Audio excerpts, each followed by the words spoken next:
Pemerintah Indonesia diminta untuk bertindak tegas menyusul banyaknya sorotan para turis asing di Bali yang berulah. Mulai dari melanggar aturan izin tinggal, pelanggaran lalu lintas, dan berbagai pelanggaran lainnya. Bagaimana seharusnya dilakukan pemerintah menyikapi masalah ini? Kita akan bahas pagi hari ini dengan sejumlah narasumber melalui daring. Di antaranya ada Ketua Ikatan Cendekiawan Pariwisata Indonesia, Pak Azril Azhari, dan juga ada Wakil Ketua Perhimpunan Rental Motor Gede, motor di Bali maksud kami, IGD Mahatma Jaya atau Pak Maha yang sudah bergabung juga bersama kami. Selamat pagi Pak Maha, selamat pagi Pak Azril. Selamat pagi, salam sehat, tetap semangat. Salam sehat, terima kasih banyak sudah bergabung bersama kami. Saya ingin langsung ke warga di Bali dulu nih Pak Maha. Saya ingin tahu keresahan dari warga juga. Apakah sebenarnya keresahan ini sudah berlangsung lama atau memang masuk akal bahwa baru akhir-akhir inilah ulah-ulah dari beberapa wisatawan asing ini mulai mengemuka ataupun mulai memuncak lah, mulai semakin banyak yang berulah gitu dibandingkan dengan dulu, atau bagaimana sebenarnya Pak Maha? Kalau kejadian bule ini sebenarnya sudah dari sebelum pandemi ya, sudah banyak sebenarnya. Cuman setelah ada negara Rusia dan Ukraina yang perang itu lebih banyak lagi sekarang. Jadi dua negara itu agak banyak sekali datang dan membuat resah kita karena semua lini bisnis diambil sama dia tanpa izin yang legal ya Resminya kalau lah gitu. gitu ya. Dan juga banyak dari kedua negara ini tidak mematuhi aturan-aturan berlalu lintas juga. Oke. Dan lainnya berlalu lintas terutama karena mereka bahkan plat motor pun mobil Lamborghini semacam itu pun diganti sama dia. Itu sangat meresahkan karena itu sudah makin banyak dan hampir semua saya lihat. Oke, nah ini kalau Pak Maha ini kan dalam perhimpunan rental motor di Bali. Ini secara data pun tercatat ya, memang warga negara khususnya dari Rusia dan Ukraina ini yang mulai banyak masuk, mereka yang mulai meningkat jumlahnya begitu, secara terdata juga memang begitu ya? Ya, itu setelah terjadinya perang ya, semua mereka datang mengungsi atau mencari tempat pelarian mungkin, tapi karena mereka melihat banyaknya ada warga negaranya mereka di sini, mungkin mereka merasa itu jadi lahan bisnis ya kan. Jadi mereka membuat praktek-praktek bisnis yang lumayan banyak seperti bukan cuma rental motor ya, rental motor kita sering temui, money changer online, bahkan kemarin ada yang jual roti bawa motor juga, itu sudah milik Jual lokal roti, sekali berarti. naik motor gitu? Iya, dia menjajakan seperti burger, hotdog gitu, naik motor di jalan gitu seperti orang lokal. Jadi itu menurut saya sudah lewat batas sih mereka ini.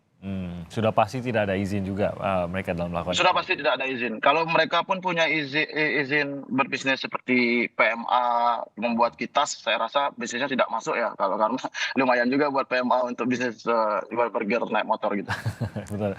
Izin hanya untuk jual burger naik motor. Iya, ya, tidak mungkin Iya, rasanya begitu. Saya ke Pak tidak Azril. mungkin. Pak Azril, mungkin Anda punya pandangan yang lebih luas mengenai hal ini. Bagaimana kita harus Ya. melihatnya begitu? Kita tentu Bali selalu terbuka untuk siapapun yang datang untuk berwisata gitu. Bahkan untuk berbisnis pun sebenarnya. Nah, melihat gejala yang terjadi akhir-akhir ini, tadi menurut Pak Maha juga mengatakan bahwa memang terdata kok benar kebanyakan ini turis dari Rusia dan Ukraina gitu, dan ternyata ulahnya ini lebih-lebih dibandingkan turis-turis sebelum pandemi dan sebelum perang Rusia gitu. Bagaimana kita harus melihat ini mengingat kok jadi banyak pelanggaran sekarang, dan apakah tepat saat ini untuk menindak hal tersebut secara tegas? Ya, terima kasih Mas Timothy sama Mas Maha. Selamat pagi dan salam sehat ya, tetap semangat kita, itu yang penting bagi kita. Yang saya melihat bukan dampaknya, saya lebih melihat ke belakang ya. Ini apa sih kenapa harus terjadi demikian? Ada 3 hal barangkali yang akan saya coba diskusikan pada pagi hari ini. Pertama adalah bahwa paradigma pariwisata dunia dan juga Indonesia itu telah bergeser, Pak. Oke. Termasuk perilaku wisatawannya, itu juga sudah bergeser. Dulu kala itu terjadilah mass tourism atau quantity tourism itu 1980 ke belakang. Oke. 80 sampai dengan 2000 itu alternatif tourism, 2000 sampai 2020 itu alternatif, kemudian quality tourism 2020. Adanya pandemik itu menjadi customized tourism. Di mana dia wisatawan itu perilakunya juga ingin personalized, ya, ingin secara person lebih, kemudian localized, dia ingin melihat bahwa itu secara spesifik otentik daerah tersebut, kemudian dia harus pada small size. Nah, sekarang saya masuk pada yang kedua hal. Yang pertama, yang kedua, yaitu hal ini terjadi karena kita harus melihat bahwa from volume itu harus berganti kepada to values. Artinya kita jangan semata mengejar pada jumlah wisatawan saja. Ini kebijakan pemerintah. Kita harus lihat kepada values, nilai, length of stay. Itu harus kita kejar. Biar dia nggak banyak, tetapi dia lebih lama di kita. Kemudian spend of money-nya. Nah, bukan dia kerja di kita, tapi spend money dia. Nah, inilah yang barangkali yang tadi from volume to values. Yang kedua adalah terjadinya kebijakan kita yaitu bebas atau kemudahan visa. Adanya bebas visa, kemudian visa on arrival, VOA, kemudian visa on flight juga ada. Nah, ini tidak resiprokal. Muncul yang terakhir adalah visa yang 5 tahun sama 10 tahun ya. Nah, itu harusnya adalah wisatawan tersebut membawa uang ke Indonesia untuk investasi sehingga menjadi investor, bukan dia mencari kerja. Nah, itu yang apalagi jualan roti gitu Pak Azril. Apalagi jualan roti ya. Nah, kemudian yang ketiga adalah kelemahan kita. Nah, ini saya langsung aja kepada kelemahan kebijakan kita adalah kurangnya kita memahami adanya mitigasi. Setiap destinasi atau setiap kegiatan itu wajib stakeholders itu membuat suatu namanya harus mampu ya melakukan identifikasi dan mitigasi keadaan darurat dan bencana. Jadi bukan hanya bencana juga dan darurat. Nah, ini sudah darurat nih, udah lampu kuning, sebentar lagi merah yang terjadi di areanya. Dan satu lagi harus punya rencana keadaan darurat tadi. Nah, kita apa sudah punya atau tidak? Janganlah kita itu lebih kepada kuratif, baru kita ke preventif. Lebih bagus kita preventif, baru kita kuratif. Nah, disinilah dampaknya. Jadi kalau kita lihat tadi masalah sosial muncul. Kemudian banyak waktu di Canggu ya kalau nggak salah itu yang hingar-bingar sampai pagi hari. Dari masalah sosial muncullah masalah ilegal bisnis usaha. Tadi usaha-usaha yang rental ya. Bahkan juga sewa villa itu juga sudah terjadi. Ya, ini jadi masalah. Bahkan pencurian juga sudah ada. Nah, ini masuk kepada tindak pidana dan kriminalitasnya muncul. Ini kan pengalaman kita sudah ada sejak dulu. Ini yang kita sebut dengan backpacker. Jumlah tadi kaitannya dengan backpacker tadi, yaitu orang yang medium ke bawah tadi, yang dia dengan uang secukupnya saja, seadanya dia datang ke Indonesia untuk berleisure dan bahkan kalau perlu ya cari uang di Indonesia. Nah, kebijakan ini barangkali ya Mas Timothy kita harus pemerintah mengevaluasi lagi yang saya sebut tadi masalah kemudahan visa ini. Kita tuh tidak lagi kepada mass tourism, tetapi quality tourism. Jadi lebih kepada length of stay, spend money, dan satu lagi adalah berapa banyak kontribusi sektor pariwisata terhadap PDB. Bukan jumlahnya, tetapi berapa persen. Kita masih sekitar 5%, Pak. Di bawah masih. Seharusnya bagaimana sektor kita mau sektor yang unggulan nantinya. Terima kasih.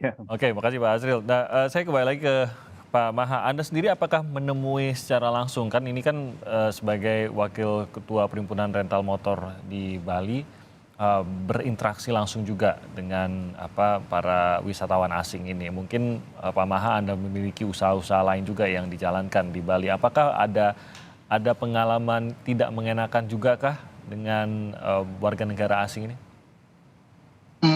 Lumayan banyak ya. Salah satunya banyak salah satunya ini di rental motor ya di distrik saya ini. Ada salah satu tim kita kemarin kita menemukan orang Rusia punya motor hampir 300 motor dikelola sendiri tanpa izin. Itu sudah kembali semua motornya karena mereka karena ada razia kemarin banyak sekali karena atensi dari Kapolda Bali. Itu mereka kembalikan motor, dia parkir di Canggu, di sewa lahan, itu tim kita sedang urus untuk lapor imigrasi. Dan itu terbuka saja ya, maksudnya itu dia tidak ngumpet-ngumpet, tidak sembunyi-sembunyi juga pada saat menjalankan usaha itu? Sebenarnya dia ngumpet-ngumpet dengan apa ya? Dia membayar orang lokal gitu loh. Saya nggak tahu istilahnya ya. Dia menggunakan orang lokal, dia beri uang aja untuk atas nama. Nanti yang Oh, menjalankan oke. di belakangnya itu.